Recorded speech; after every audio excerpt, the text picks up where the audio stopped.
You already know what it is. It's the boys' birds of a feather back up in this bitch. You already know. Talk a little Eagles week 13 against the 49ers. Cowboys week 14. Is Jalen Hurts the MVP? We don't know it. And begrudgingly, you already know what's going to be live with that PY5 to cap it all. Birds of a feather, let's go. What's up, my family? Listen, first-time listener, or you've been here the whole damn time. Hit that like, hit that subscribe, giddy up, let's go, no notes. That's my baby. That's my baby. We're going at it at 110%. I just want 5 minutes of happiness, please. Just give me 5 minutes. And they scored! They did it! Slap. What the hell was that? Oh, yeah! What the f*** are you talking about?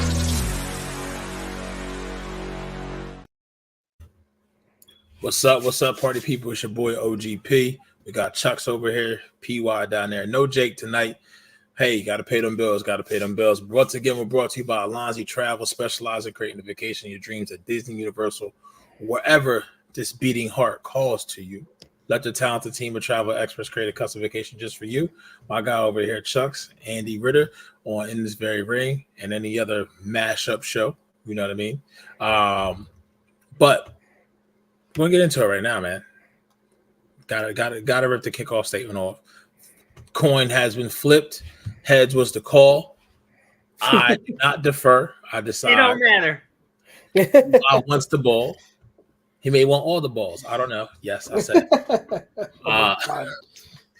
Would Nuts. you rather see the Eagles beat the 49ers in week 13 more so than the Cowboys in week 14? Agree or disagree? I'm gonna let PY go first. He usually makes quick decisions. Yes, and 1,000 more yeses. Wow. I can't, I've already beaten the Cowboys. Beating them a second time does nothing for me. It doesn't help. It doesn't really do anything with seeding because we've already won. If they beat us the first time, maybe. But you know what? I'm sick of the Purdy love. I'm sick of everyone gargling Kyle Shanahan's downstairs area. I'm sick of everyone kissing McCaffrey's butt, even though I love him. I'm sick of the crying. I'm sick of the complaining. I'm sick of the bitching and the moaning and everything. Oh man, it's just not fair. Those mean Philadelphia people got people showing up to the Rocky statue. You know, you got the kicker of all people talking smack 9 months ago. Philadelphia fans, they need to get over things. What are you talking about? You're still talking about crap from 10 months ago. Well, if we had a third quarterback, we would have won. To which my argument is, who in the NFL right now as a third quarterback is making you win that game? Is it Jimmy G who had a 40% health rate that year? Is he gonna magically save you? It's the Niners. They need an ass whooping. And I want to do it live on national television and, just show them who their daddy is. Let's go. It's the Niners. I don't care if you're one of those old school Buddy Ryan losers. Well, it doesn't matter if we go 2-14 as long as there's 2 wins or against the Cowboys. Yeah! I don't give a shit. Okay? I'm out of curses for the rest of the show. I love how constantly your only accent that you ever do is some Southern accent. That's the only one you go to. I can do a solid Russian one, but it only took 2 years. This guy's amazing. Amazing. You want me to go, Chuck? Or you want to go? I'm mulling my answer. All right, I'll go. So would I rather see the Eagles beat the 49ers on week 13 more so than the Cowboys on week 14? Here's my thing, right? Personally, I would rather beat the Cowboys in week 14. Here's the reason why. It's just because it's Dallas. And there's more approximate Cowboys fans in my circle, more so the 49ers fans.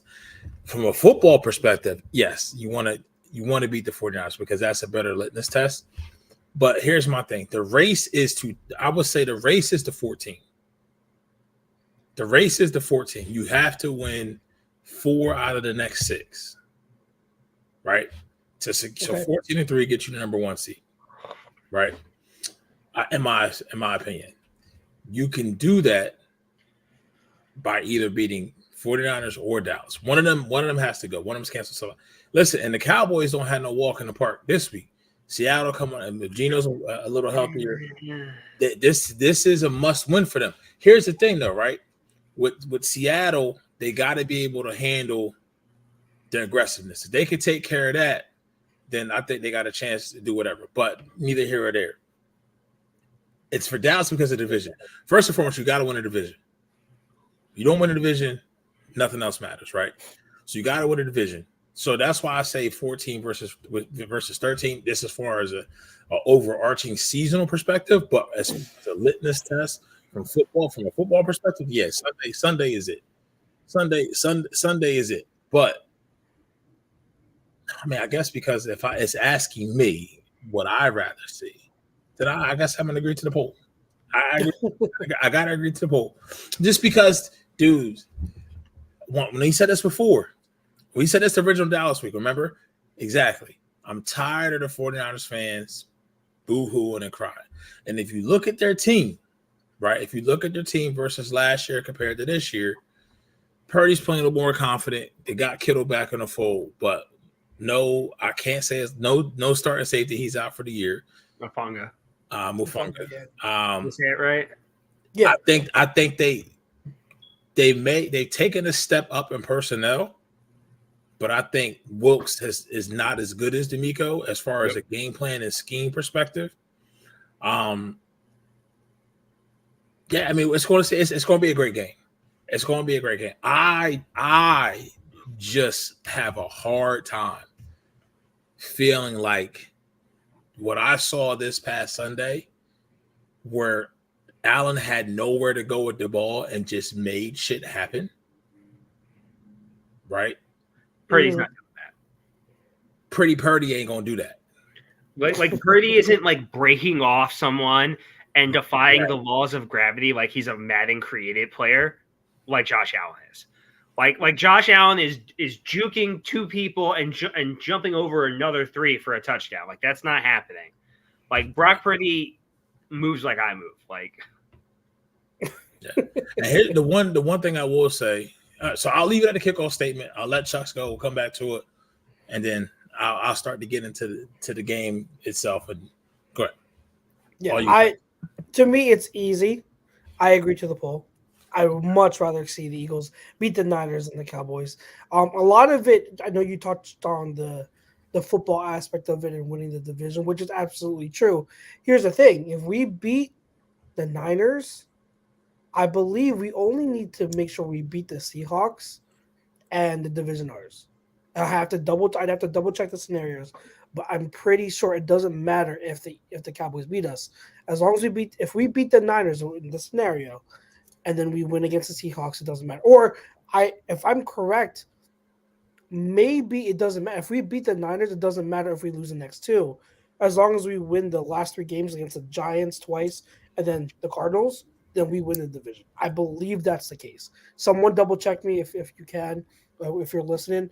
But I think that's the scenario. So that also helps it because just like what PY said, we already beat the Cowboys. So I don't like if we I had them. I had us going 1-on-1 with them, and splitting the division matchup because 2 good teams in the division. I just it's too much respect for that aspect of it. So I already chalked it up to a loss in Texas. But hey, like the Niners game, we all highlighted it. Aside from like the Chiefs game, like arguably this was the most anticipated game of the year for the Eagles. Some will say the Chiefs, but some will say the Niners, and for good reason, because everything you guys said, the continuing trash talk, the 40 whiners as we like to call them, nonstop, like just crying and complaining and saying what if. Oh, you enjoy your snack? You like your snack? I'm glad.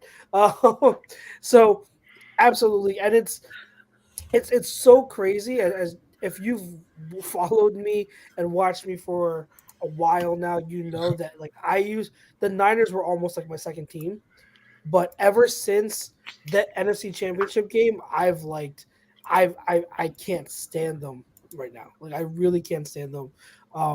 They're annoying. The Debo Samuel used to be one of my favorite players in the league, and ever since then, I can't. Like, he's a crybaby. I can't stand it. So yeah, I'd rather see the Niners. I'd rather see us win against the Niners than win against the Cowboys. Yeah, and this also just to kind of get right into the game. I mean, looks can be deceiving. Now, I'll throw that out there. Looks can be deceiving, right? What I mean by that is, and once again, I don't know why Vegas does this shit. You know who our quarterback is, but we'll talk about later in the MVP race. Why they set this line at the Eagles plus 2.5, beyond me. But that's just going based off of looks, right? I don't mind it. I love it because of the fact of you give us bulletin board material, right? Here's my thing. When you look at this team and you look at the 49ers, they lost to the Vikings. Whatever, they're sitting at 9-3 or 8-3. 8-3 right now, right? The Vikings? No. The 49ers are 8-3 right 49ers. Now. Yeah, they have 3 losses. So they lost to the Vikings. Who else did they lose to? I forget. The Browns. The Browns. And I forget the third. So the Browns game is that's when they missed the field goal, whatever, right? Yeah. But the Vikings game, that was back and forth. They didn't have their best, and the Vikings beat them, right? And that was on the road. That was in Minnesota. I don't know what the third loss is. It was against the Bengals. Okay, and the Bengals beat them there, right? So here's my thing, right? When they play their A+ game, right? They blow teams out the water, correct? We haven't played our A+ game. It took Dak to have his best game in Philly, statistically wise, and it wasn't good enough. Josh Allen played his best game of the year. It wasn't good enough. Josh Allen was walking on water. That's how good he was in that game. So it's going to take a Herculean effort for this team to get beat on this field. You see what I'm saying? I say that to say this. They have trouble stopping the run. Nobody's talking about that, right? I just feel like everything that this team stands for, speaking of the Eagles now, you have to beat this team for 60 minutes. Yep. We've shown that we can beat you with our B+ game. Yep. So there's been more inconsistencies within San Fran through 11 games than with the Eagles. So but once again, the look of it, the visual perspective of it, it looks like the 49ers are a better team. Now, they may be a more complete team from a personnel standpoint, but once again, I go on the coaching, and I listen. Don't listen to the dial all the time. I was listening to Sirianni today on with WIP, and when Joe DeCamera told him that they was plus 2.5 point underdogs, the audible reaction from Sirianni was like, I'll make sure I tell my guys that. You see what I'm saying? Yep. So, and this is one of the things, like, I get it, right? I think the same thing that can happen to us that we did to Kansas City can happen to us Sunday. This is their Super Bowl. We slayed the dragon, that the ghost of our season, our 2022 season. We are the ghost of their 2022 season. So they're going to bring everything and then some on Sunday. But I want to see how their guys play, especially their coach, in a big moment, in a big spot like this, because not only do they want that get back, they want that lick back, but they know they have to be able to beat us to get to that number 1 seed. You know what I mean? And you don't have an option to do that if this doesn't pop off for you, right? Yeah. So X and O's wise, it could go so many different things. I see Coach Marcus. Listen, Our linebackers have been a liability all year. Our safety players are going to have to be on point. We talk about this all the time. We talked about this leading up to the NFC Championship game last year. When it comes to Shanahan, he's going to put you in a position where he's going to show you things, and you're going to have to make a decision, right? But here's the thing: all that shit gets thrown out the window if you can't protect the quarterback. Yep. If you can't, and I'm not saying I want Purdy to get knocked out, but I feel like Purdy's going to try to do more things above and beyond because the pressure is going to be there. And you know what our quarterback, Cleveland. Right? Our quarterback don't need any outside motivation. It's all internal for him. Yep. AJ been quiet for 2 games.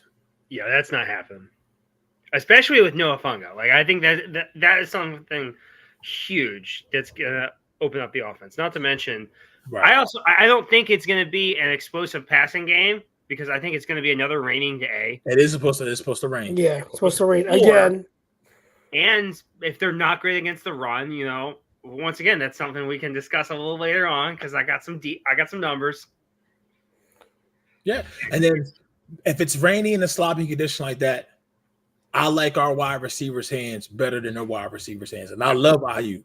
I love Ayuk. I think Ayuk is the best receiver on that team. Debo is the best weapon outside next to Christian McCaffrey in the wide receiver room, but Ayuk is the better pure receiver, right? With them, all you need is like one drop. That's in my opinion. That's all you need is one drop, and it's gonna spiral because it's gonna go straight to their heads, and the emotions are gonna flare, the tempers are gonna go off. Trent Williams will get mad about something, and it's just like because that's what they are. They are mentally weak. That is a mentally weak team from the top to the bottom. Like they echo their head coach very perfectly. Right, and you just need timely plays. I think that they're gonna be able to move the ball, but just bird's eye view looking at this game. This is it, boys. It didn't get flexed, right? It's still on Fox. Or no, 425. It is 425. So 425. But if I saw something, they said they play them on Sunday Night Football. I was like, I don't believe the game got flexed, and Fox probably wouldn't let that happen because this has been circled on the schedule for the first 10 weeks. Yeah. You know what I mean? So like the first 12 weeks of the season, this has been circled on the schedule to get to this point. This is really for all the marbles. Like this, if you take the conferences out of it, this could be your Super Bowl. These could be the 2 best teams. They're definitely the 2 best rosters in the league, right? From top to bottom, the 2 best rosters in the league. Chocolate covered. But I mean, I hope here's the thing. It could be a loss. It could be a win. It's definitely a loss if Lane doesn't play. Yep. I think he's playing. He's playing. It was already reported. I think the X factor is going to be if Goddard plays. Key, very, very key is if Avante can go. I don't know how close he is yet, but they are. I don't think Avante is close to coming. No, they said he'd come back deep in the playoffs. That's what they said. Yeah. I think outside of that, who else him for the NFC title game? Even if so, let's say perfect scenario. Shaq Leonard sides tomorrow. Yep. Does he play Sunday? No, I don't think so. Well, if he said he was going to decide. He said he was going to make a decision this weekend. According to the reports, a decision. I don't think they let him wait that long. I think he signed before. I think that's all a ploy because he's saying I'll make my decision, and the decision can be made over the weekend. That's like, okay, you have to wow me now, and if you're Howie and Jeff and Nick and Sean decide, who I'm assuming will all be in there, it's like, listen. You already visited with Dallas. You came here for a reason. What is it going to take? Yeah. Like, if he was more interested in the Cowboys, they would be his last visit. Terry, thank you for joining us. That's not, I mean, listen, dog, if you want to talk Sarah, talk X and O's, blah, blah, blah, this, we can talk X's and O's. It ain't no fanatics. We keep it real. Like we said, we've been on the 49ers. Mentally weak, mentally lacking. They last year was a 3rd-string quarterback who ended up being a starting quarterback this year. I don't want no excuses. We are more hampered right now, injury-wise, than them. So you think Philly fans is going to sit here and cry this and cry me a river? Because guess what? Even if we lose Sunday, our record is still better than yours. Who the hell is this Terry guy? I don't know. I He had find it a- funny bullshit, that like- I find it someone wearing And a see, Flyers hat because- is talking about bullshit. because like your franchise hasn't been relevant since the don't 70s. well, let's not disrespect the Flyers right now, okay? Because they're playing well. I don't love the Flyers, but The last once time it the don't- Flyers were relevant, they were the USS. They played the USS. Well, so with Terry, there is no we're not fanatics here. Like some of us picked the Eagles to lose to the Chiefs a few weeks ago. Like Yeah. I picked them to lose to the Chiefs. I picked them to lose to the Dolphins. So when we call it as it is, we're not fanatics. So let's Spade's a spade, man. let's pump the brakes on that. A lot of good comments going through on the chat right now. I mean, like we have, I've been putting some of them up. A lot of people, I know Habib says, he hopes we sign Shaq Leonard and Frank Reich. I don't know about Frank Reich. I think Frank Reich's going to This is retire for from football for a Frank! while. Shaq Leonard, we shall see. And then Charles Allen says the 49ers complain about not having a third QB, but their offensive line didn't protect their first two QBs. Never mind their defense gave up like 31 to 35 points. Their vaunted defense let them down more than their offense. And then I think, who is it? Marley did say also, CMC will probably go off, but doesn't guarantee Niners win. Great stats don't mean you win against the Eagles. Look at the production of every team against us. Yeah, That's not true. If you get good stats against the Eagles, you're a Super Bowl favorite. Somebody I follow on Twitter brought this up, and it's so true. It's like the Eagles are the only team with all these almost losses. Oh my God, Eagles they're 0-10 in almost losses. They lead the league in almost losses. Like almost only counts in horseshoes and hand grenades. If you have a big game against the Eagles and you don't win, it's like a win for you. It's like because we're the measuring stick. Did you see what Dak did? Did you see what the Jets did? Did you see who cares? Like all I care about is the dub. If you don't get it, don't mean shit to me. Like maybe you're okay with moral victories. I'm not. I'm about winning championships. Right, and that's what it comes down to. So, what we got? Any other comments, Chuck? That you want to hit on? I know that Martian. I know a lot of people share this sentiment. Kyle Shanahan is a big game loser. Remember when he was the OC when the Falcons caught up that massive lead in the Super Bowl? Kyle Shanahan has choked in big games. I'm one of the people that I don't put that game on him because they scored 28 points 28 against the Patriots. Since when is that the offense's fault? That's the defense's fault. That ain't the offense's fault. I mean, it starts off as a benefit to the defense, but I mean, I will say that some part, not as much as the defense, which was Dan Quinn was the head coach, but at some point you have to kind of try to put a series together to kind of stop the bleeding. But there were some freak things in that Super Bowl where I think Julio fumbled. Things in the nature, but here's the difference, right? And he was the OC then. Mm-hmm. I take more credence from the fact of what he did when he was the head coach when he had the 49ers in the Super Bowl against the Chiefs when they won that first one. Exactly. Now, that's on him because you had the lead and then you were just doing stupid shit. Yeah, exactly. That's just whenever you put that on him. He's the head coach. He's in charge of the football team. But when he's the OC of the Falcons and he's in charge of only the offense, you can't blame him when they put up 28 points in 3 quarters. You really that's not his fault. Now, were there things that he could have done a little bit differently here and there? Sure, it wasn't perfect, but if I were to look at that Falcons game and point blame, he's not top 5 on my list of people to blame. There are a lot of other people to blame. So I get people like to pile on Kyle, but if I'm, me, I like to be fair and objective. I will call it as it is. I think it's unfair to put that Super Bowl loss on Kyle when his offense put up 28 points and had that massive a lead. That's on the defense. That's on the coach. That's on Matt Ryan. You know what I mean? They were in position to score again and extend their lead, but then Matt Ryan took a horrible sack. Yep. Remember that? That's Matt Ryan. So when the game is on the line, there's no one one thing I feel about Shanahan is the fact that for some reason, and this may be ultimately his demise and why he may never ever win the big game, is because he always goes system over talent, especially Mhm. at the quarterback position. For whatever reason, he is system over talent. He does not want premier talent at the quarterback position.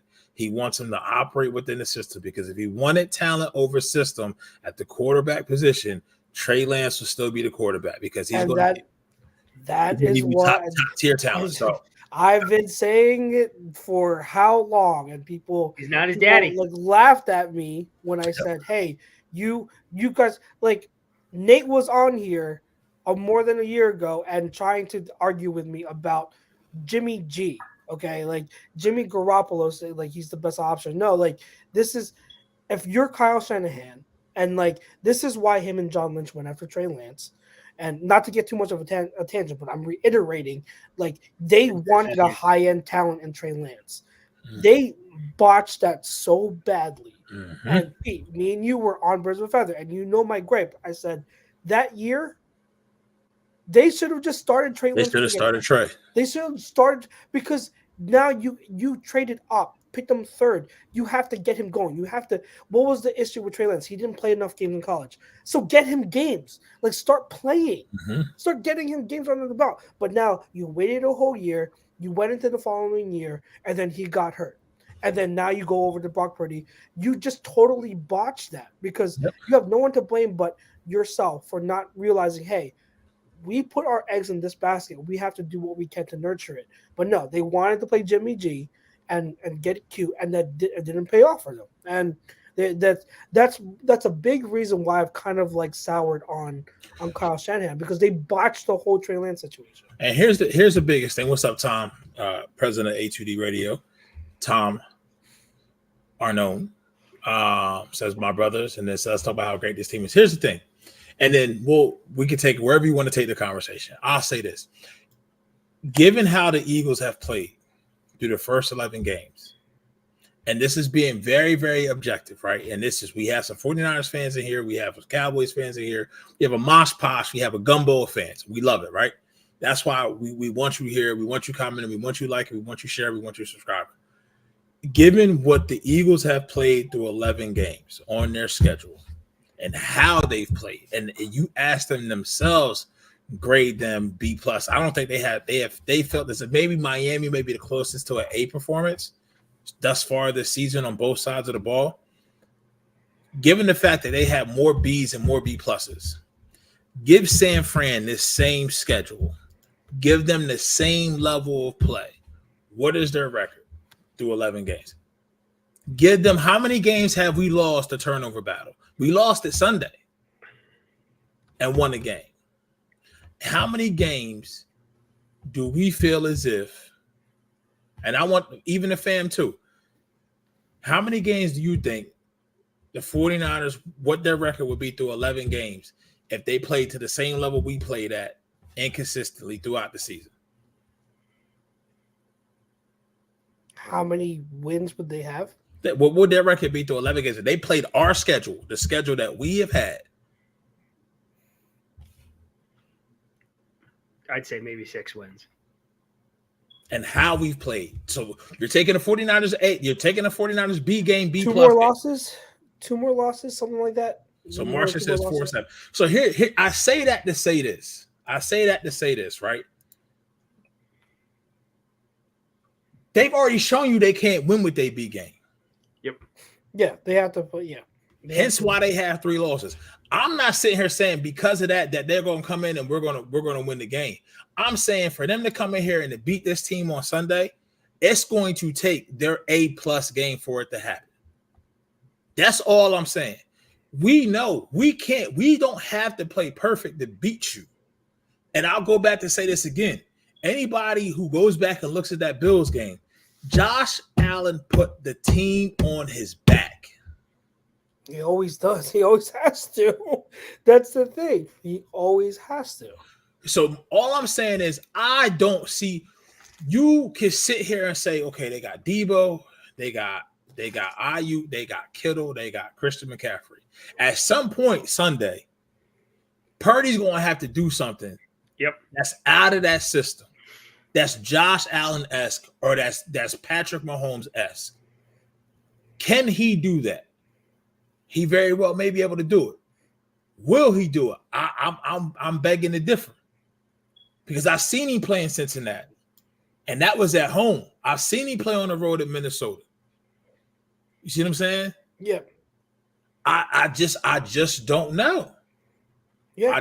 I just don't know. And in Cleveland at the same time, in Cleveland in the rain. Here's the thing. I understand it may not be raining like it was this past Sunday, but old boy had trouble holding on to the ball anyway in Cleveland because that wasn't ideal conditions either. Nope. He only had 17 points that game. And for some reason, here once again, Shanahan. The reason why they Jim lost Schwartz. that Cleveland game is they stopped running the ball.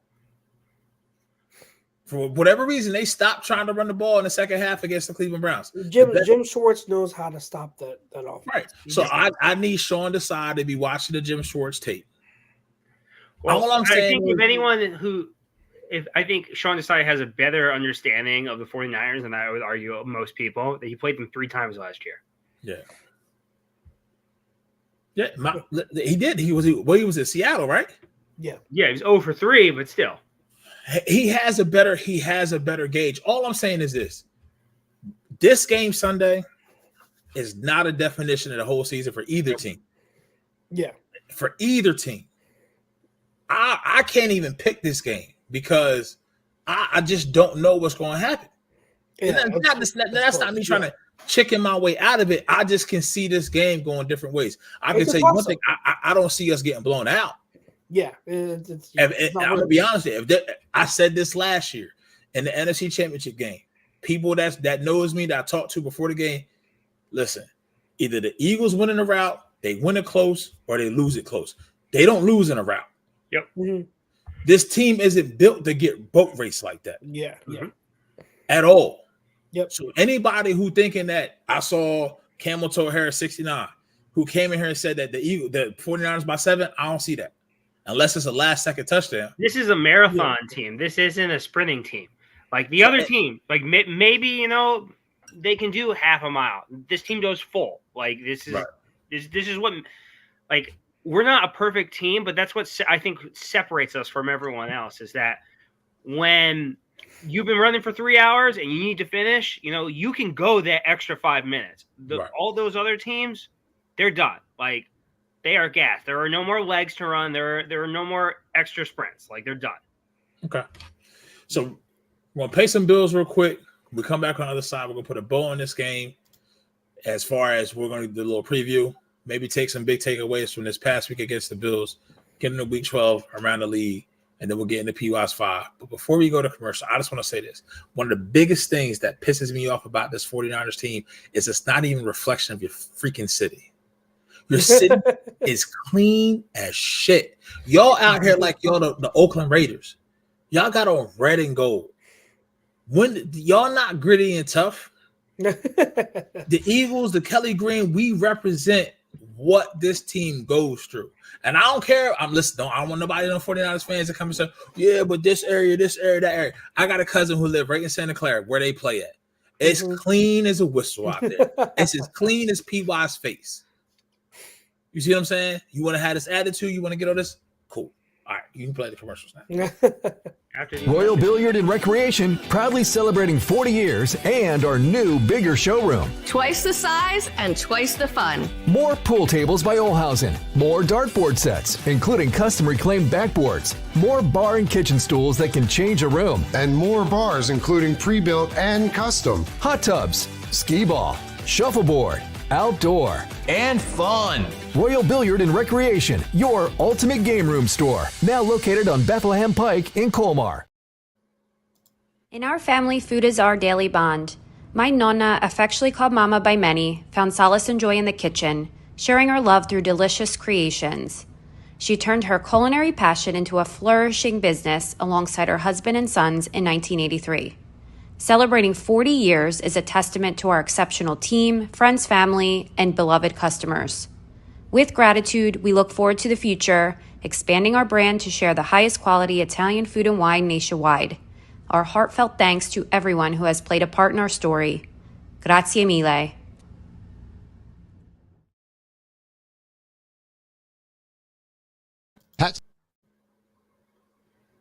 Hats.com is the premier destination for quality and fashion-forward hats and more, with designs for every style and trend. Locally based and run by Philly sports team fanatics, Hats.com can help you elevate your hat John. Utilize the easy-to-use guides at Hats.com to find your perfect size and style, and shipping and returns are free. Hats.com. Find yourself in a hat. Use code Philly for 15% off your order. Hats.com. Elevate your hat, John. Get your grub on and Carlinos, and then go place and pull at Royal Billiards. Shout out to all the sponsors of A2D. We thank you. Hat John. You spelled it wrong, Martian. It's JAWN, isn't it? If I'm not mistaken, or I've spelled it wrong. Okay, because he said JO. Some people in this chat been acting like JOs all night. You know what I mean? It is what it is, fam. Y'all act like we be playing in the game. Listen, I learned a couple years back, my heart can't take it. I can't be putting all this stake and all this stuff into these games that I'm not even playing. It's fun to talk about. There is some passion involved. I am passionate about my team. But at the end of the day, it is just a game. But our team is really, really good. All 14 somewhat are performing above expectations. Like I said, if we're at this point in August and we say right now they're sitting at 10-1 and they had their own destiny in their own hands, I can tell you this: whether if they lose Sunday, they ain't losing next Sunday. Yep. So if I'm a Cowboy fan out there, I want them to win Sunday, because if you don't win Sunday and they lose, they're gonna be some pissed off some bitches coming in there next Sunday. You feel what I'm saying? They're gonna be, and by that time we'll probably have Shaq Leonard and he'll be playing, and we probably had Dallas Goedert back too. So, all right, where we want to go? Where we go? I know I saw it, Brian. I see you. We'll get to that in a minute. I'll definitely answer that question for you. Anything from week 12 against the Bills that, once again, biggest concern, biggest surprise, and then we'll push it into we'll make our final statements on the San Fran game, and then we'll get into week 12. Yeah, Philly Sports Debate does ask a question regarding it. He says, "I do need your guys' explanation of why the secondary is playing this bad. Is it the coverages? Is it the players? Is it both? They literally have been shockingly awful, and I don't care about PFF for Slay. When it comes to I think that I haven't been able to watch the all 22 for this past game yet against the Bills. So I can't fully answer that. If I'm going to go for, against the Chiefs, that secondary did play well in the second half. Okay. I think you have to just keep in mind overall that this team is going to give up some plays on the back end. Yep. It does kind of start with talent. I think that obviously James Bradbury isn't the player he once was last year, but he has started to play better. I think he started to make some plays, and if he can at least be better than what he has been, that'll be a huge plus. I think that also you have to realize that I've said it a million times. Losing Avonte Maddox is huge, and when he went down, I said it. I'm like, this is a significant loss. And I like Bradley Roby as a free agent pickup, great pickup, but he's no Avonte Maddox right now. Yep. So it does have to do with roster. There are some scheme stuff that Desai is doing that it could be a little bit better. There are things where there's still too much of a cushion. I know that there were some plays against the Bills. I remember, especially in the fourth quarter. I think it was the fourth quarter. It was like 3rd and 2, and like there was no one covering the slot. Like the next guy was like I don't even know how far back, and it was such an easy conversion because no one was covering him, and so like there are some schematic stuff that you wish was a little bit better. But if I were to put blame on it, I think it's just we don't have the talent on the back end that matches our front four. It isn't that way. But we're gonna have to accept that and just hope that the back end can make enough plays during the game to cause like we did against Josh Allen. Like we got that one pick, which was huge, and just getting a few stops and hoping that our pass rush can get there. That's critical. Like the defense it's going to have to live and thrive off of that pass rush. If that pass rush isn't getting home, it's going to be very difficult for this defense to be successful. But they're good enough in some spots. We have enough talent to where if the pass rush can be consistent throughout the game, our defenses on the back end can make enough plays here and there to win the game. That's just how it's going to this defense is going to be constructed this year. We just don't have the roster. But I like overall, you look at what Desai's doing. He's doing a really, really good job. He's more with less and with what he has. And I love the changes he does. I love that he mixes things up a lot. The coverages on the back end are never the same. And week in and week out, he has different things depending on the matchup. He doesn't just call one scheme and that's it. He changes things up depending. He's very creative. So he's very creative. So that's the answer. All I know, it's not like a straight cut like this is the solution thing. It's just like our roster is what it is, and we have to kind of live with it. That's what it is. What I'll say to that is, and I'll keep it short since you did explain it so well. Is I think sometimes when he does get in certain schemes, it's too soft. It's just too vanilla, right?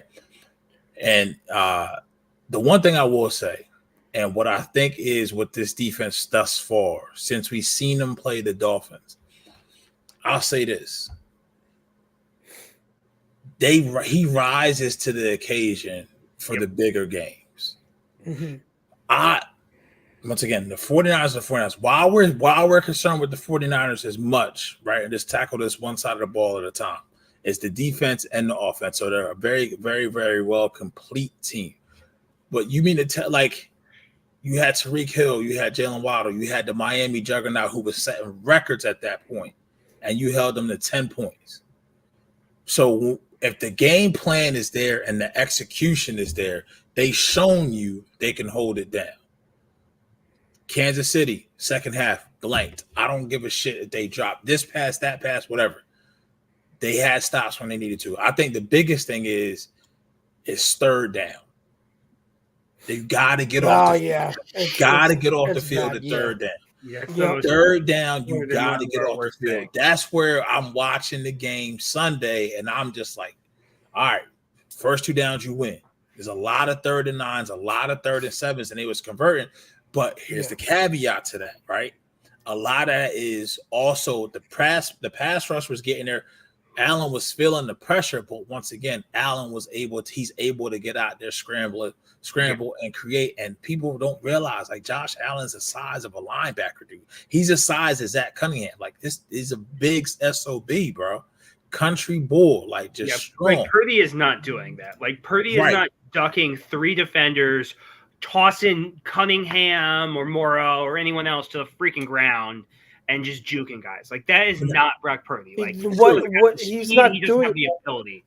He's not doing that, but what I will say is he might not need to if Kyle Shanahan's in his bag. Like, what the Niners lose in the drop off from Josh Allen to Brock Purdy, they make up for, like, Kyle Shanahan is a better coach, offensive mind than what the Buffalo Bills have. So, like, you have you took the words right out of my mouth because I was going to say, like, you beat me to it. It's like what they lose in Allen versus Purdy, they make up for it in the rest of the skill set because it's more than just one wide receiver, but more importantly, it's the game plan that goes behind it. The one thing I will say, though, and then I'll let you run with it again, Chucks. Thank you, Eileen. As always, the Patriots, not so much. Hopefully, they make some changes. I'm sorry, I had to say it. But you're doing well, Eileen. I don't think there's not a lot of times where like Shanahan likes to hit these plays. They seem like they're quick, but they're still 5-7 step dropbacks. It's not get the ball out, boom, real quick. So even though he has these spot throws that he wants Purdy to make, it's still more time versus I'm trying to think of a team that was like what the Dolphins try to do. The Dolphins try to get the ball out of Tua's hands so fast to where Tua's throwing these anticipations where Tua really he's turning his back to the defensive line, but not necessarily. Shanahan will have Purdy turn his back more to the defensive liners than normal. And that's where your pass rush has to be home, or you have to get him off, or whatever. I don't think Shanahan's going. But here's the thing, Chuck, you let me know this, right? Is Shanahan have a big enough of an ego to still try to block Hassan Reddick with a tight end? Yes. Or is he actually going to chip over there? What do you think? Here's the thing. It's the whole thing with that is it's true that like you've got to know that okay, like Hassan Reddick is one of the best pass rushers. You blocking with a tight end is probably not ideal.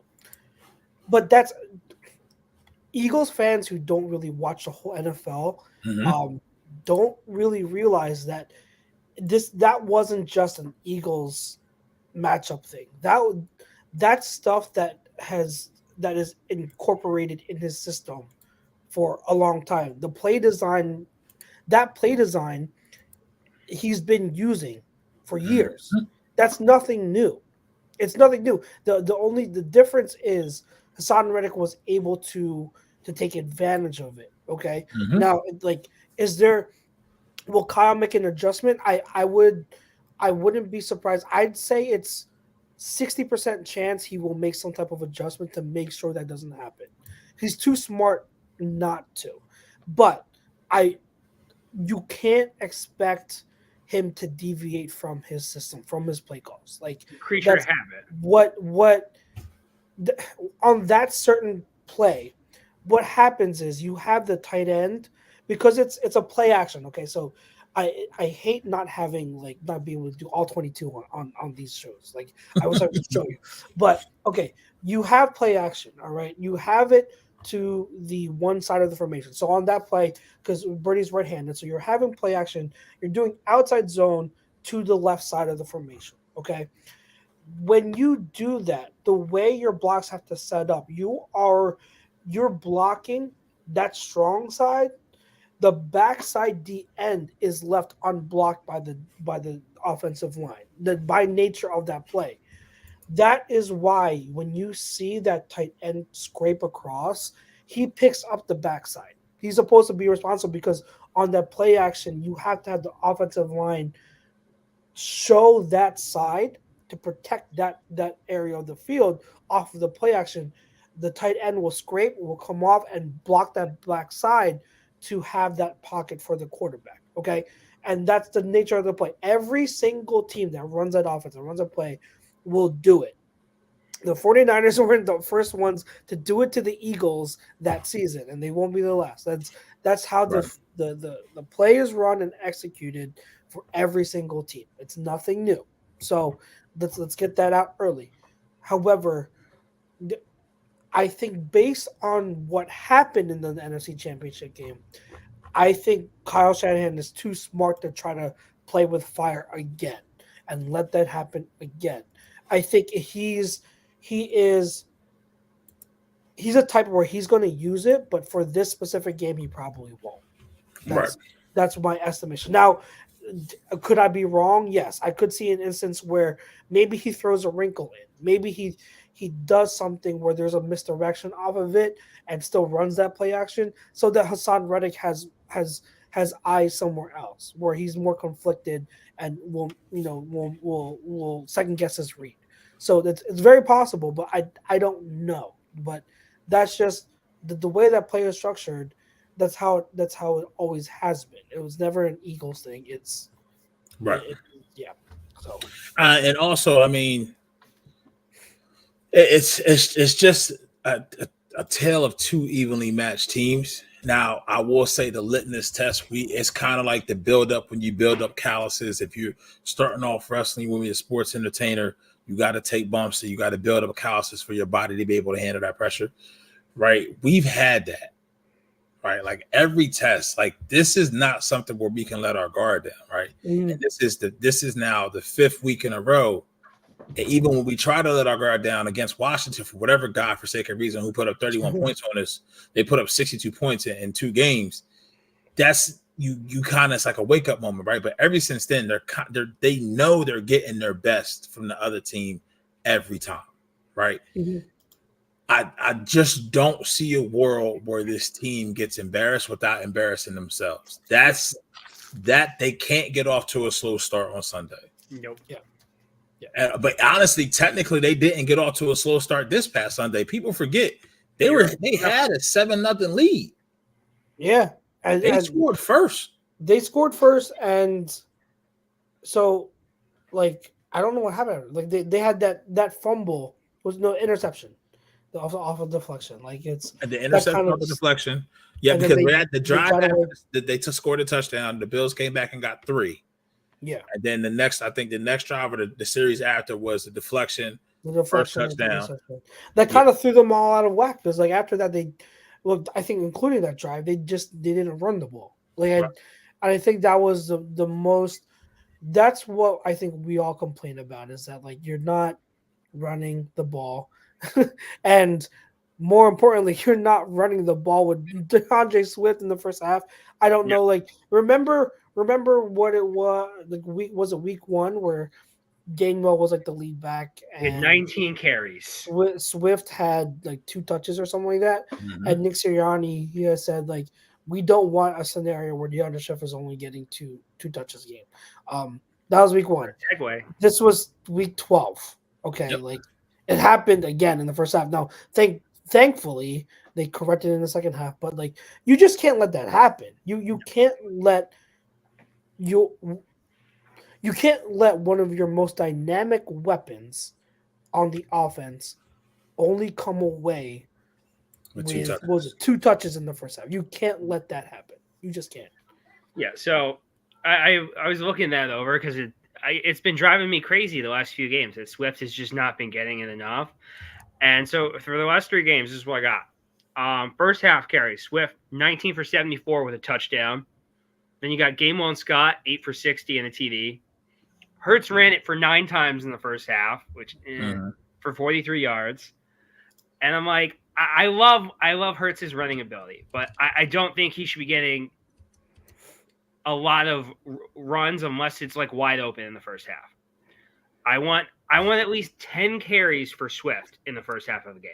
Like even if they're not carries, like he needs to touch the ball 10 times. In the second half, non-Swift carries are 3 for 12. Swift has 24 carries for 122 yards. And Hurts goes 19 for 90 with 2 TDs. But at that point, this was just the Bills game? The last 3 games. Okay. The last 3 games. Okay. Yeah, for the last 3 games, because that's kind of when the second half numbers have kind of like dipped when it comes to running. Yeah.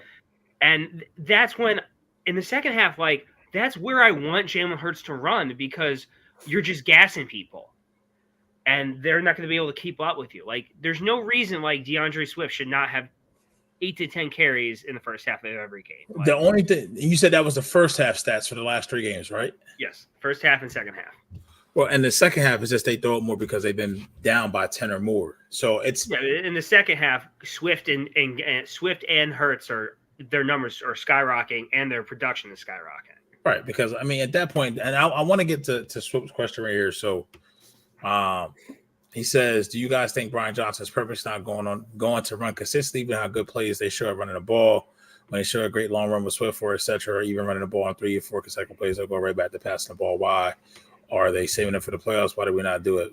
Why not do what we do?" The thing is here, and this is me kind of learning on the fly, just like Brian Johnson. It's all about sequencing, right? When you think about the plays, you have somewhere you want to go. It's almost like you're mapping out what you want to do, right? Here's the thing with Brian Johnson, which I don't think he gets enough credit for, is this is his first exposure ever at calling plays on this level. Yes, and the guys that he is going against, and I'll say this once again, it's been I'll say my one cuss word, it's been a fucking litmus test of who is who. Yep. Throughout, like, you gotta think about like this is almost I'm trying to say Steichen was different, right? Because Steichen had did it before. Steichen was with the Chargers for a while and had quarterbacks where he could do it. And he had a better sense of his sequence. And that's even showing true of what's going on in Indy. But even Steichen didn't. I think we forget who we faced last year. Zero. Not just from a personnel perspective, but also from a coaching perspective. If you just go through the coordinators on the defensive side that Brian Johnson has been up against, and then here's the biggest thing: the 10 out of 10 last red zone trips, these bitches is 100%. I'll repeat: 10 for 10 in the last red zone trips, where they're 12. turning that into 6, not 3, 6. So nobody talks about that, right? But they're top 5 in the red zone right now. Yeah, when I say that, Brian Johnson may do some dumb shit with the screens and all that, and there may be some series that he wastes, and then the defense has to step up and save it. But when it's game time, when it's money time, right? He done took Spagnuolo, QB draw, when they got the look. Sean McDermott, who's been a defensive coach, defensive coordinator.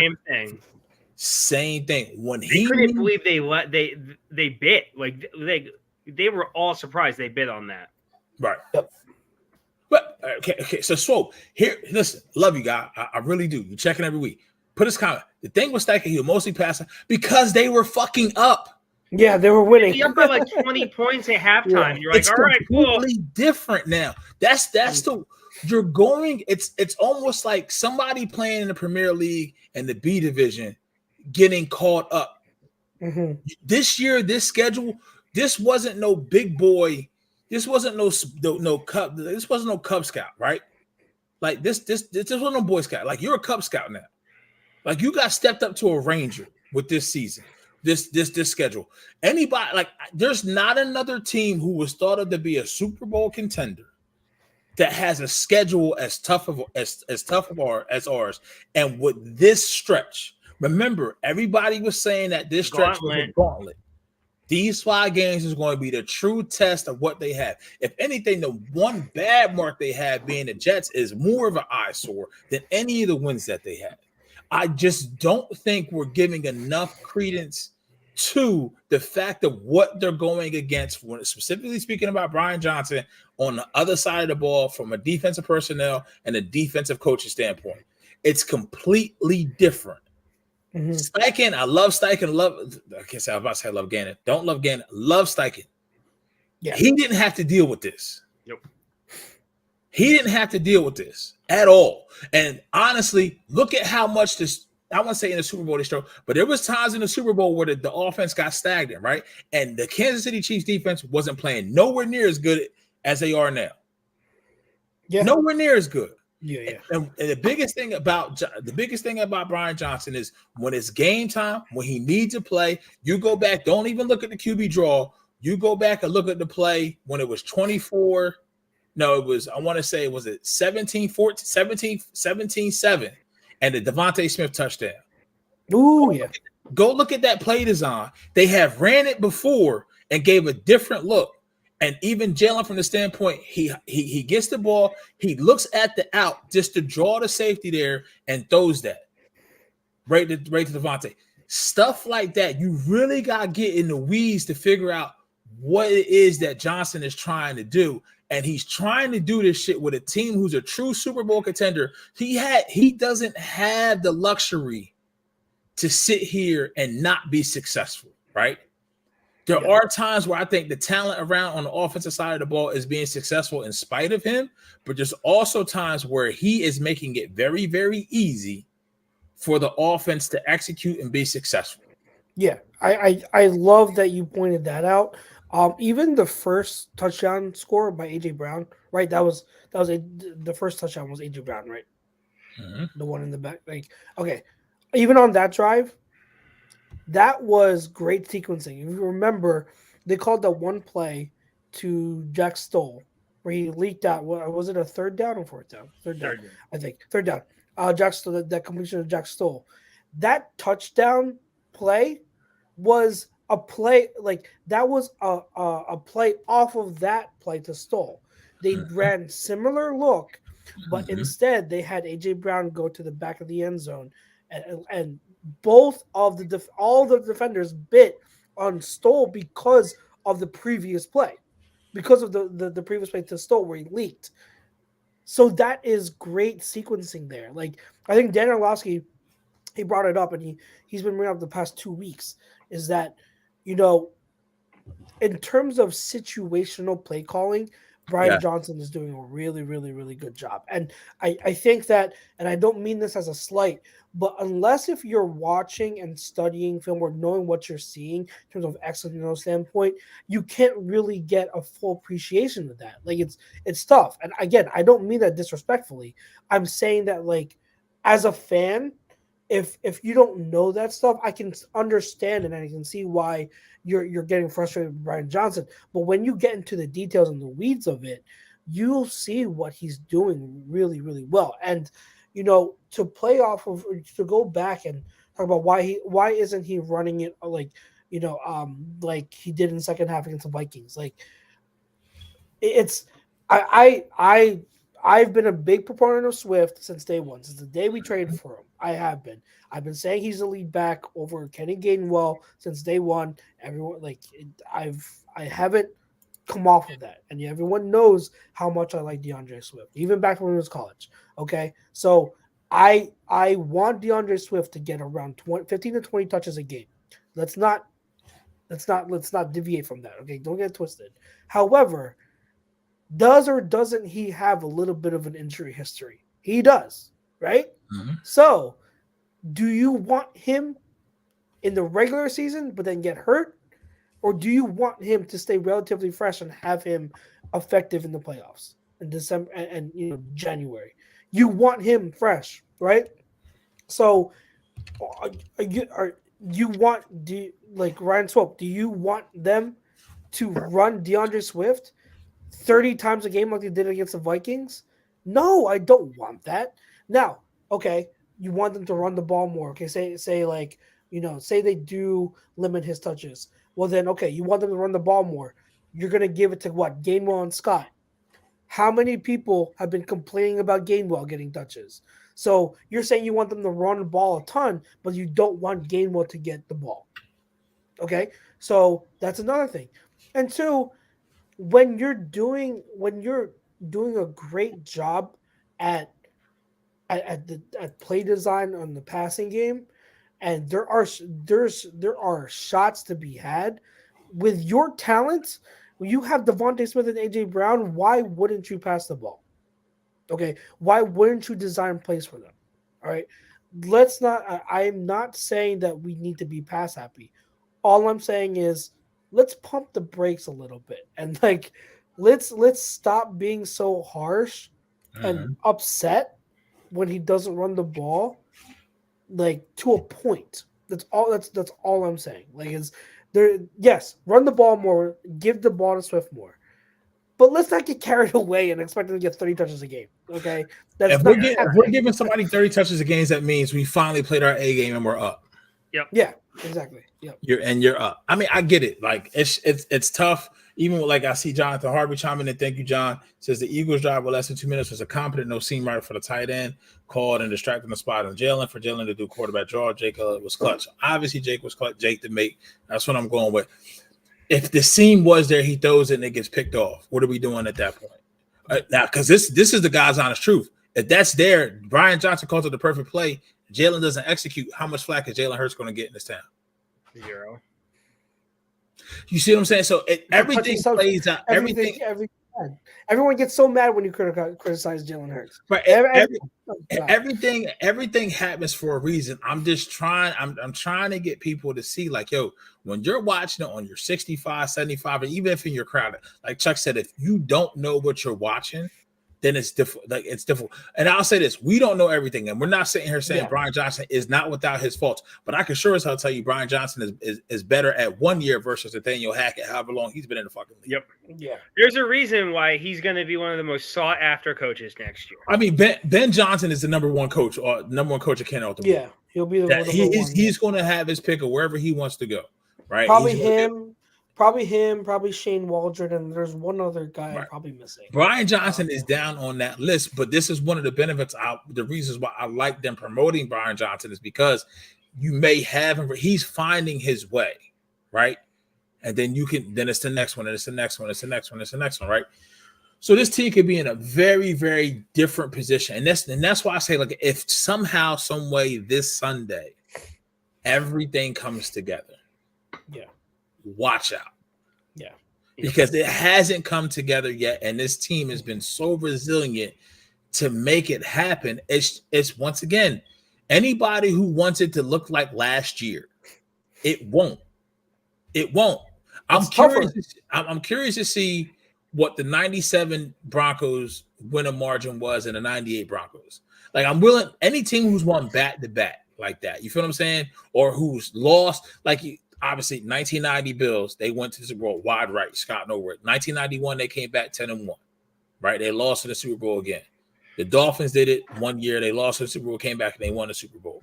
So games, the eras are completely different. But the reason I said is this: what this team is doing is so hard, so difficult, and they're not even playing to the standard that they want to.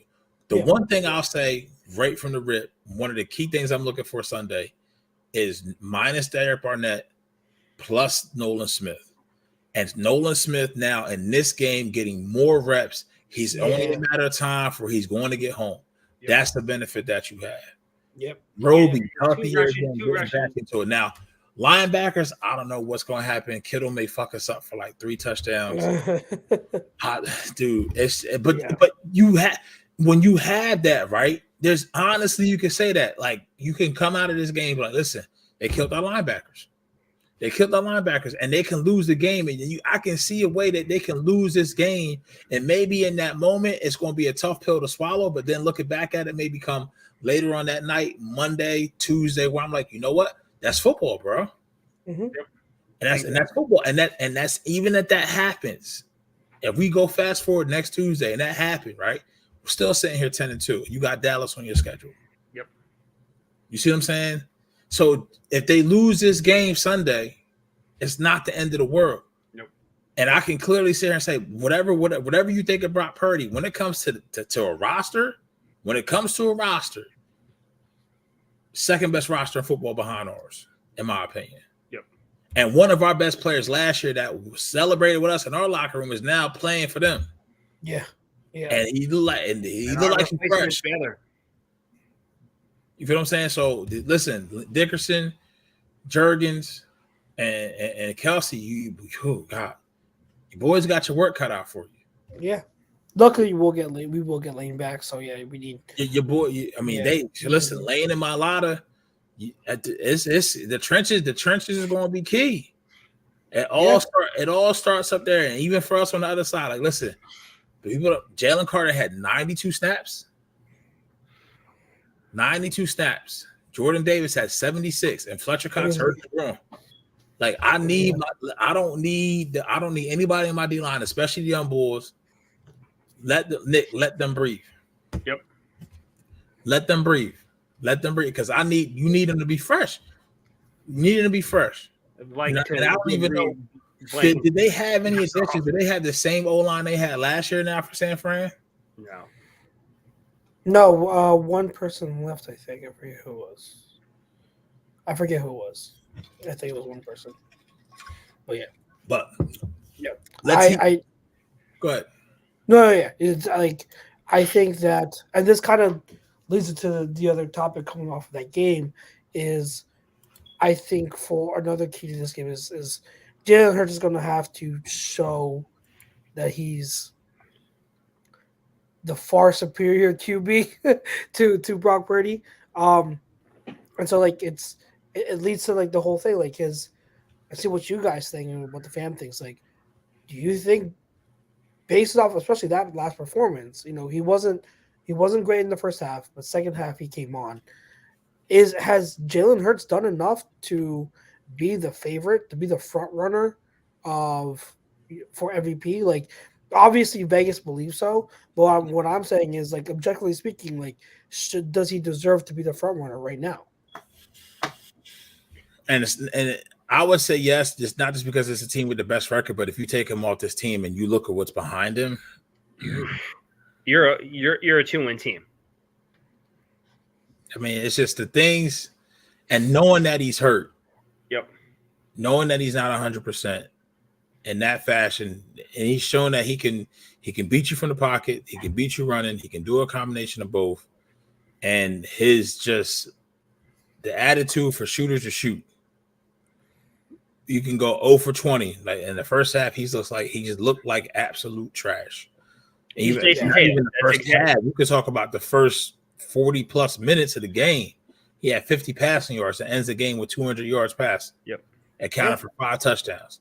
You know what I mean? It's just it's a certain type of intangible that you can't have. I mean, arguably, if you just give it to the best player in the league, once again, the most valuable player goes to Mahomes every year.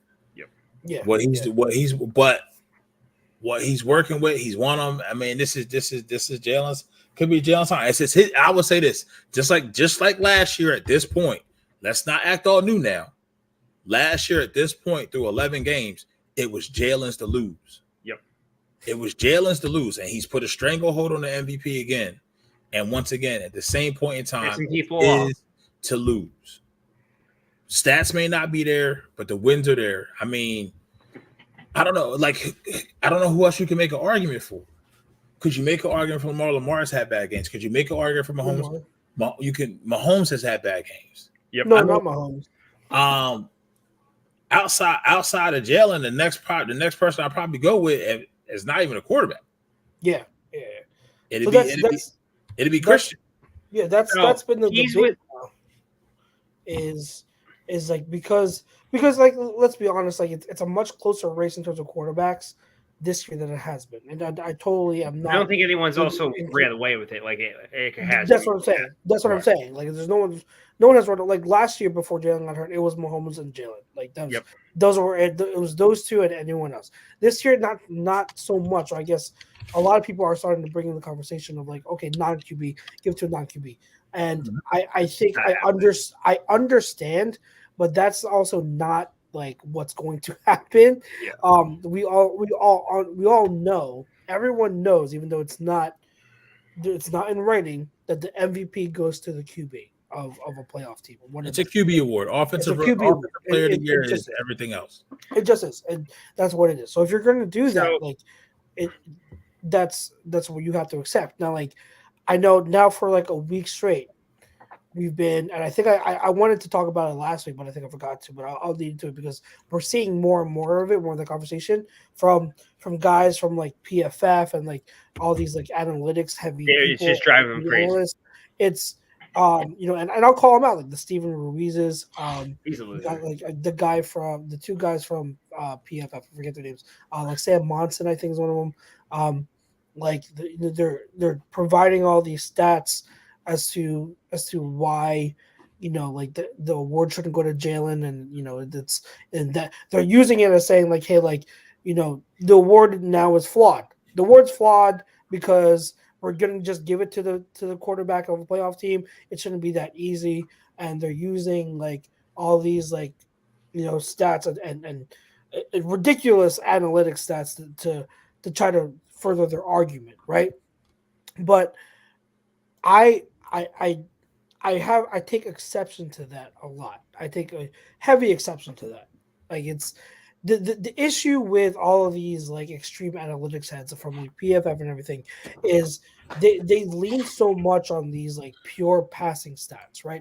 And even Steven Ruiz admitted he admitted that like when he does his weekly QB rankings, he doesn't really he puts more of an emphasis on passing than he doesn't take into account he doesn't take all into account like the rushing factor that Jalen Hurts has. And so like if he's not really prioritizing that, obviously Jalen Hurts is going to be lower in his rankings. And he openly admit that. But like I think that's a huge flaw in the process. Okay. Like the thing is, Jalen Hurts brings so much from an intangible standpoint and things that you can't measure them in stats. Like we talk about the brotherly shove, right?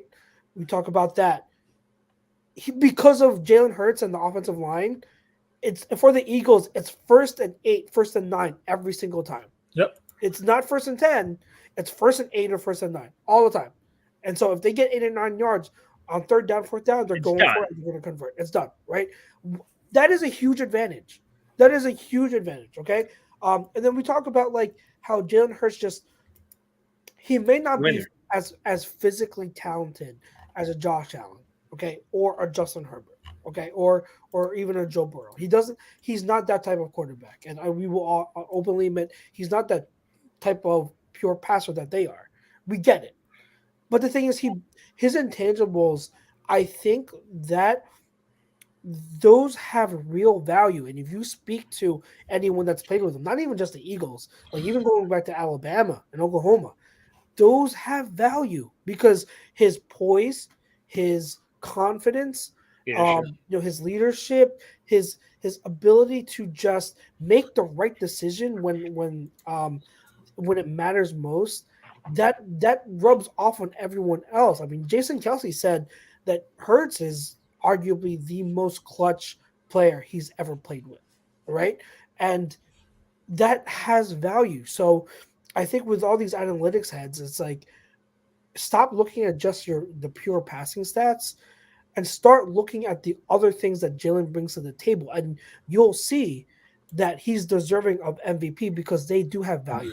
Most valuable player isn't just about the best passer. It's about what value you bring to your team. And Jalen Hurts brings that in droves. He has so much value to this team that I think is going unaccounted for on the stat line and on analytics. And I don't think that's fair. And I think that, like, I wish more people could see that both of the following can be true. The Eagles can have a great roster, and Jalen Hurts can be one of, if not the main reasons the Eagles keep winning. And too many fans and media, they act like, Jalen Hurts' success is a result of having a great roster, when the truth is they go hand in hand. The Eagles are successful and have a great roster in part because Jalen Hurts is that damn good. He's that guy. And yes, the roster helps him too. They go hand in hand. It's a mutual correlation. It's not a causation. So that's just it. That's not. It's something I've been really annoyed of the past week. It's infuriating with this MVP conversation. I don't think we've ever heard the word causation. It's a new one. So the MVP thing pisses me off because there's a lot of like undertones that just drive me crazy. Mm-hmm. Because when they talk about MVP, they're like, "Oh, well, he doesn't have the stats and everything." I'm like, he does. I said, you just don't want to consider the rushing stats. You don't want to consider the wins. And I tell people this all the time. If Josh Allen, Joe Burrow, Justin Herbert, any of those guys had put together the season that Jalen Hurts has, with all of everything going against him, new coordinator, your wide receiver 3 is out. You lose a Pro Bowl running back. You lose your starting guard. You lose your starting guard for a good chunk of this season. You lose your wide receiver 3 for most of the season, where you're throwing your freaking Julio Jones. You're out with Dallas Goedert. Like you have a bum knee. Like your play caller hasn't been perfect, and yet your interceptions are up too. But despite all that, you're going out and you're beating Dak, Tua, Mahomes, and Josh Allen. If any of those other guys went out and were having subpar games, but still finding ways to win those games, they would be the leader for the MVP. Not to mention the fact that if Josh Allen was pushing his fat ass up that field for tush pushes, you wouldn't hear how it's cheap. You wouldn't hear how it's cheating. Or they wouldn't be trying to take it out of the league. Mm-hmm. You would talk about what a smart and naturally intelligent player that Josh Allen is, instead of, oh, it's a cheat because Jalen Hurts does it. We know why they say that. It's ridiculous, and you sound stupid. Let's just call a spade a spade. If it was Allen, if it was Burrow, if it was Herbert, even if it was freaking Kenny Pickett, you'd talk about how amazing those players are. But no, it's cheating. Yeah. It's not fair, You got people comparing them to Cam Newton's touchdowns. Guess what? At the end of the day, 6 is 6. I don't give a crap about style of points. You know what it says on the scoreboard? It says 6 points. That's it. That's all I give a crap about. Like, it's just ridiculous. And that leads me into what Jacob says too. And I think Jacob, once again, thank you for rocking with us. Kind of leads me with PY just said, style points. I think a lot of what we think is the OC not being effective is what it looks like, right? So he says, I honestly think our OC and play call have held him back a ton this year. Our offense is very vanilla, lacks creativity. This will be very apparent this week in watching Shannon. So let me ask you a question, right?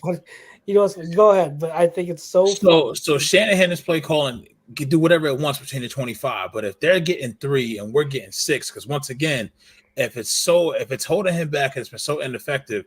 I'll go back and I'll say this again. The last 10 red zone trips for the Eagles have turned into 10 touchdowns. You tell me, I don't know which game it was because there's been a lot. Matter of fact, there's 2 examples. Exhibit A, you go back to the A.J. Brown touchdown. Chuck's talked about it earlier. When's the last time you seen that out of an Eagles team? 6. Also, the one that when AJ was struggling as well, I believe he scored on a similar motion as well. Remember last year, one of the biggest things with Steichen, we weren't seeing pre-snap motion. Correct. Johnson has incorporated that. Mm-hmm. I don't know. I'm about to get on my PY soapbox when I say this. I don't know what to tell you. I don't know what you want it to look like. Yeah, you know what's funny, Pete, is that like he talks about like a vanilla offense holding Hurts back. Top 5 offense. The offense last year, schematic wise, was not creative. Okay, it has never been creative. It was effective. It's never been creative.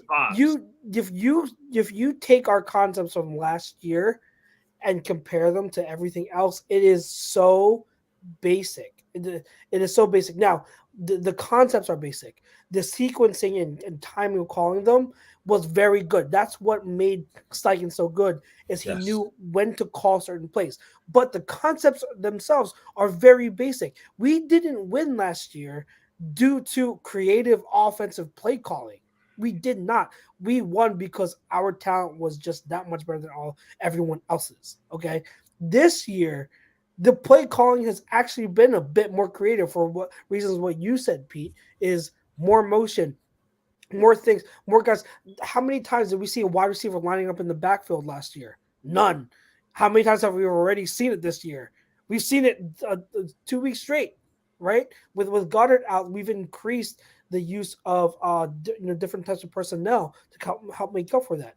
That wasn't a thing last year. So don't come at us with like it hasn't been creative. That's totally incorrect. It's not accurate at all. I mean, like, even taking a step further, remember the big play in the second half against Kansas City, that option route that Swift ran. You didn't see Steichen running that last year. People are going to think what they want to think, and they're going to believe what the eyes tell you. And I get that to a point, but you have to actually dig down deep and figure out what they were playing against, right? I've said, but he said, but how much of the talent over play calling? It's hard to call 10-1 team bad at anything. But come on, guys, how many times have we scratched our heads third and long, design runs or head scratches? Working. Like even if it's not perfect, like you can say what you want. Like, do you think I like screens to Julio Jones? We said that already too. We're all texting back and forth for 3 hours every game, like driving ourselves crazy. But you know what? At the end of the game, guess what? When you need that play, Brian Johnson is pulling that Bobby Boucher-esque Coach Klein play out of his goddamn playbook, and you're just like, holy shit, it's not fair. It's also not fair for you to say, oh, how much of that is talent overcoming play calling, when that is what happened last year. That's exactly what happened last year, and no one was arguing, and no one should have argued because Steichen was doing a good job. But let's not act like Steichen was perfect either. There were times where he did struggle as well. Last I remembered, we struggled against teams like the Colts. How many did we blow out the Texans? Did we not lose to the Commanders? Like, it wasn't perfect last year, guys, but it was good overall. I love Steichen, okay? So I'm not downgrading Steichen, but what I'm saying is we know where our bread is buttered, right? The reason why they went vanilla is because, hey, we know we can. We know we can call simple play calls, but we have the talent to out-talent everyone. So we don't need to do anything more complicated. This year, if you're looking and using creativity as an argument, it is absolutely incorrect. This year has been more creative compared to last year. It's not perfect. It's absolutely not perfect. The wide receiver screens drive us nuts, especially when you're doing a wide receiver screen to Julio Jones, who can't run anymore. Okay, like I get it, I hate it, and I wish they ran the ball more in the first half. I totally get that, but the thing is, You guys are making it seem like Brian Johnson is a horrible coordinator that doesn't know how to call good games and call good plays. When the truth is, he does. He does. Like, if I were to grade him, okay, give him a grade, I'd say Brian Johnson is probably like a B minus, like a B. Okay, that's as a play caller, give him like a B minus or a B grade. He's a good play caller. Like he's above average. Is he great? No, he's not great. But too many people are making it seem like they would give him an F and fire him on the spot. That's not. It's just you're not seeing the stuff that he is doing well. Whether that's because you fail to understand it or you're refusing to, I don't know. Maybe a combination of both. And I don't mean that as disrespect. I don't. I really don't. There are things that I myself have to learn. Like Pete, me and you listen to the same podcast. I have to learn from stuff that I hear from Greg Cosell and Fran Duffy when they break down the film. I have to learn from other guys who do the film breakdowns. Like there's stuff that I don't see that I defer to them too. But that's the whole thing. Like I'm trying my best to learn what's going on. You have to really break down and get into the details of what is Brian Johnson doing, and he's doing more good than bad. You can't be a 10-1 and be one of the best. Be one of the best offenses there are if your offensive coordinator isn't at least doing something good. Okay, he's not perfect, but he's doing something good. All right, you can't be this good of an offense if he isn't. Also, even so, I'll take it a step further, right? And I'll state this: Brian Johnson is not being absolved of all blame, right? Mm-hmm. But once again, Jacob posed creativity, play calling and sequencing as an offensive coordinator, and installing creative plays to me are left hand, right hand. B minus for play calling. He has to get better and sequencing. I get that, but from what he's installing, you can go back and you can watch compared to last year versus this year. There's more new wrinkles in what our offense is this year versus last year, and the personnel is pretty much identical outside of the running backs. You know what I mean? And the same model, right? Once again, the pre-snap motion, the sweeps, what we say, and he goes back to plays and gives different looks. Shanahan, we already know, can get people wide open, but at the same time, that always doesn't lead to success. I get it, right? From the standpoint, you see the screens. That screen could have been the right play call, but a block could have been missed. So the play itself, right? Perfect. It could be the right play call. The personnel to execute the play call. Yeah. The Chiefs that's where you question. Thank you, PY. Thank you, PY. Game is a perfect example of that. Yes. We're watching the game and we don't understand why they're calling a QB run on 1st and 10, and we're like, what the hell is this? What actually happened was Kelsey doesn't get his block off in time, and because they run that again against the Bills, and because Jason Kelsey is able to get his guy in the first place, Jalen's able to get 6. Exactly. That happens in the Chiefs game, and this is what happens when you go back and you listen to guys who actually know what you're talking about. Kelsey is the leader of that offense. Like, obviously, Jalen is running the show and everything, but like Kelsey is adjusting to things. Like the Devontae Smith play is another great one where Kelsey is talking to Hurts and being like, I don't like this call. Let's switch it up. Yeah. Because you're trusting your leadership. Like you're trusting those people in front of you. Like that's not, that is not a Shanahan offense. There's no, we're going to switch off. No, this is the play call. This is the system. Trust the system, you know? It's a lot. It's time. A lot. It's like that. And I will say this, right? And one thing we have to also take a hands off too, right? Is BJ can call the play. He may not be in charge of what wide receiver subgroups they have out there. That's not on him. He's not in charge of that's on Moorhead. That's on Aaron Moorhead, who, okay, during the week, you're in this package, you're in this package, you're in that package. And then it's ZYX, whatever you want to do. So that may not be on me. Now it's on him to say, hey, if we run this shit again, all right, Julio, you out. It's a key issue in. Different story. Yeah, right? it might be, but like we don't know for sure because we don't know what the structure is. So who Right. knows? Maybe he is, maybe he isn't. Maybe it's a cumulative thing. But the truth is, we just don't know to what extent. Like how many years did Doug Peterson and Deuce Staley go back and forth and tell us one thing when it came to the running back rotation, and the other one tell another. Like no one to this day knows who decided the running back rotation when it was between Deuce and Doug. So we just don't know. Right. We honestly don't know. And Matt Walsh says it here. He says the bottom line is the Eagles can't always be a second half team all the time. They need to play all 4 quarters in. Yeah, at some point, and I agree with this, and I know this is kind of what Swope was talking about too. At some point, this level of play has to get more consistent.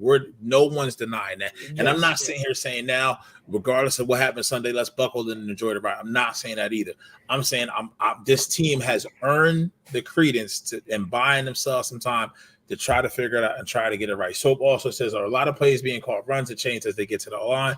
It could be. We talked about it once again, the Kansas City play, because the Philadelphia Eagles social media team is amazing. Their YouTube channel is a great watch if you ever get a chance, and they get very in-depth with certain things, right? We already heard Jalen key to that play that Devontae caught that he had to back up, and Devontae's one of the best hands in the business. You know what I mean? So, but that shot, they have been waiting for that opportunity. What kills me the most is go back to the Kansas City game. He throws the pick. He trusts the system so well. He throws the pick underneath because AJ had him beat. He'll learn to make that. But right after that, we get the pick back from Byard. What I don't like is right after you get that momentum back in the end zone, those sequences of plays out of that. And that's where Brian, and I'm wholeheartedly agree with everybody who said anything negative about Johnson.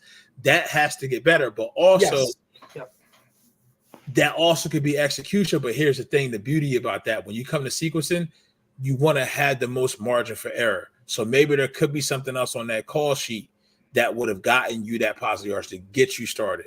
And that's kind of what we heard Five said. If you've been anywhere, looking at anything, trying to get them into rhythm, because we could say shoot or shoot, right? And Jalen is a closer, so he's still going to shoot the rock, right? And this idea pass, but you can make it easier for him so he can heat up quicker, right? So I want to touch on what Jacob said. He's talking about us starting off with 3 straight passes.